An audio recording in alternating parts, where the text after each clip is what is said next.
Assalamualaikum warahmatullahi wabarakatuh. Saya akan mempresentasikan hasil skripsi saya sebagai syarat untuk sidang skripsi. Nah, yang pertama judul. Judul saya adalah tindak tutur representatif dan direktif pada pengajian rutin Majelis Taklim Baitul Makmur Desa Pandanarum dan implikasinya dalam pembelajaran menulis ceramah di SMA. Nah, apa sih yang melatar belakangi dari judul tersebut? Jadi, yang melatar belakangi dari judul tersebut adalah bahasa memiliki peran penting dalam kehidupan manusia. Nah, bahasa juga termasuk salah satunya adalah komunikasi. Dengan komunikasi, manusia dapat melakukan tindak tutur. Nah, salah satu pemakaian bahasa terdapat pada kehidupan bermasyarakat dalam suatu pengajian rutin di Majelis Taklim Baitul Makmur Desa Pandanarum. Nah, bahasa tidak lepas dari pendidikan dari Majelis Taklim Baitul Makmur, yaitu punya peran penting dalam pembelajaran bahasa. Kaitannya dengan pembelajaran menulis teks ceramah di SMA dengan KI dan KD 3.5, 4.5, 3.6 dan 4.6.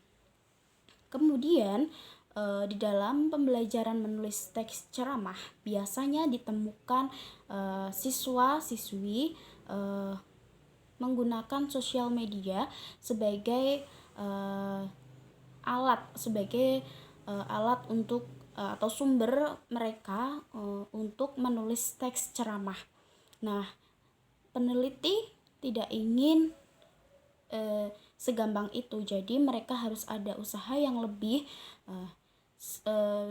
untuk meneliti yang lain yang lebih relevan atau yang lebih nyata di kehidupan mereka, yakni dengan memilih pengajian rutin di Majelis Taklim Baitul Makmur. Tidak hanya di majelis saja, tetapi tuturan secara langsung yang mereka jumpai di sebuah pengajian. Nah, kemudian apa sih rumusan masalahnya? Rumusan masalahnya itu bagaimana tindak tutur representatif dan direktif pada pengajian rutin Majelis Taklim Baitul Makmur.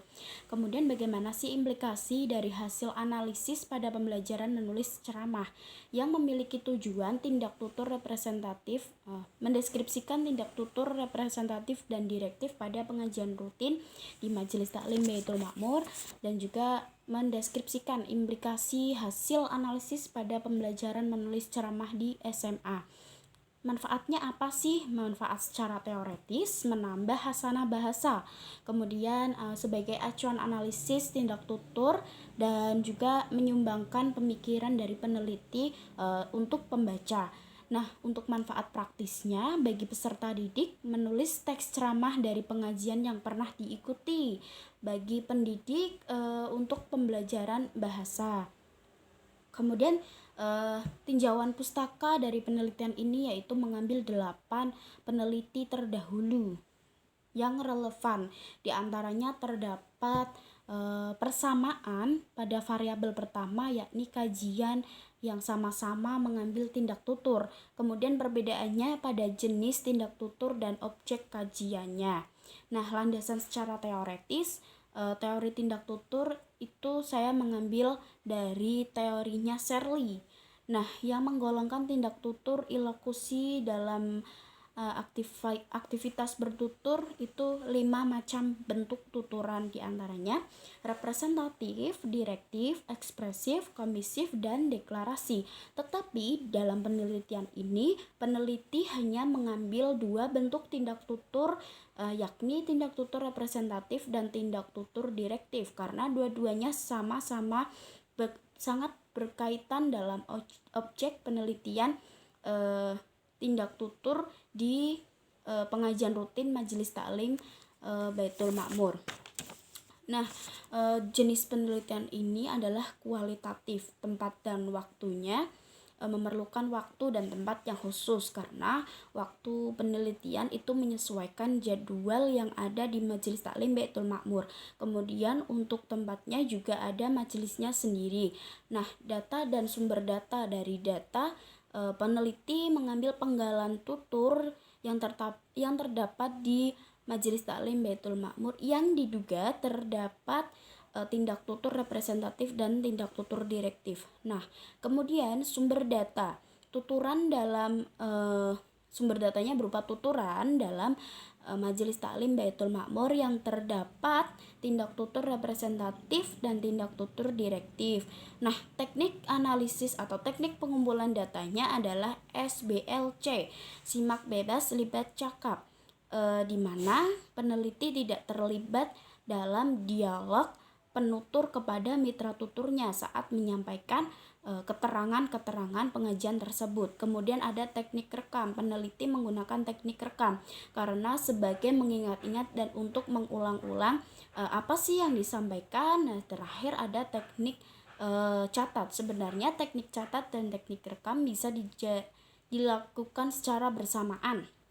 Bahkan tiga-tiganya dilakukan secara bersamaan, teknik SBLC, teknik rekam, dan teknik catat. Kemudian teknik analisis datanya, yang pertama saya memilih atau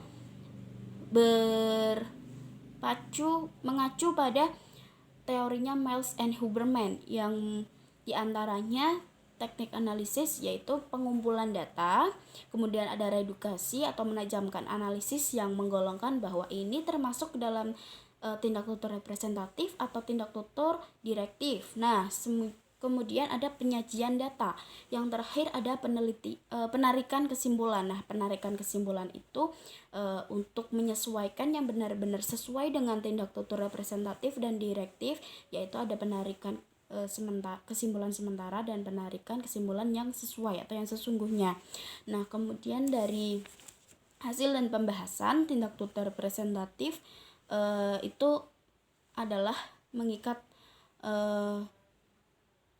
penuturnya atas kebenaran yang dituturkannya dengan wujud tindak tutur menyatakan, menuntut, mengakui, menunjukkan, dan menyebutkan.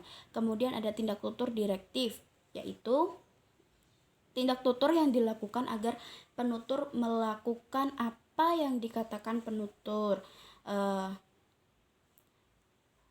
antara lain nasihat, perintah, larangan, memesan. Nah, mengapa sih